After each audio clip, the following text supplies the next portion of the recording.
NK나우 김가영입니다. 유엔을 비롯한 국제사회의 강도 높은 대북 제재가 북한 장마당에는 거의 영향을 미치지 못하는 것으로 전해졌습니다. 다만 주민들 사이에선 중국이 대북 제재에 동참할 경우 장마당이 마비돼 인민 생활 경제가 큰 타격을 받을 것이란 우려감이 확산되고 있다는데요.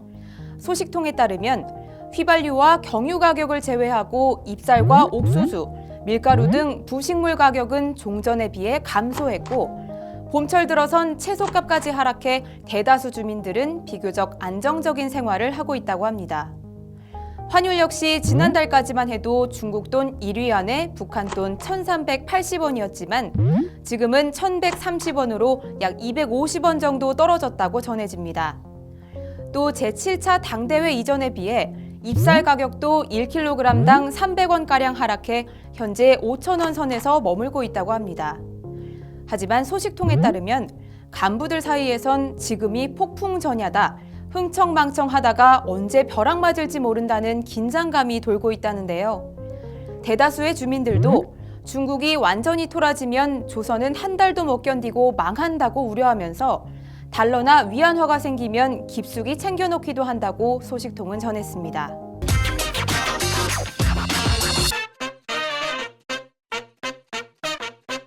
김정은의 업적을 선전하기 위해 지난 3월부터 추진 중인 평양시 려명거리 건설 사업.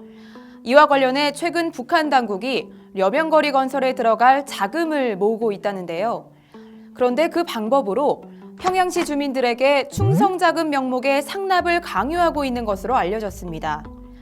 현재 북한은 국제사회에 잇따른 대북 제재와 해외 종업원들의 집단 탈북으로 인해 노동자 파견이 위축되면서 통치자금 확보에 어려움을 겪고 있는 상황인데요. 이에 따라 내부적으로 주민들에게 충성자금을 강요하는 데까지 이르게 된 것으로 보입니다.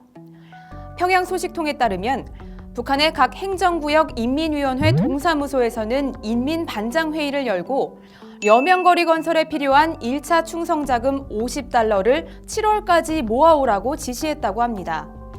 그러면서 돈이 없는 세대에겐 7월 상납 기간까지 려명거리 건설 노동에 직접 참여할 것을 지시했다는데요.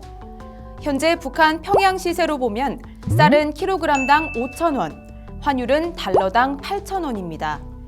다시 말해 북한 당국이 상납금으로 지시한 50달러는 북한에서 쌀을 무려 80kg이나 구매할 수 있는 큰 돈입니다. 때문에 하루 벌어 먹고 사는 일반 주민들은 이 돈을 내지 못해 려명거리 건설 현장으로 끌려가 고된 노동에 시달리고 있다는데요. 반면에 한 끼에 수백 달러를 쓰는 권력층과 무역 일꾼, 그리고 신흥 부유층들은 경쟁적으로 충성자금을 상납하고 있다고 합니다. 소식통은 평양시 려명거리 건설 완공이 200일 전투의 중요 과제로 부각된 만큼 충성자금은 평양시뿐만 아니라 지방에도 곧 부과될 것이라고 내다봤는데요. 인민들의 돈을 억지로 짜내 자재를 수입하고 젊은 군인들과 청년들을 강제 동원해 건설될 북한 려명거리.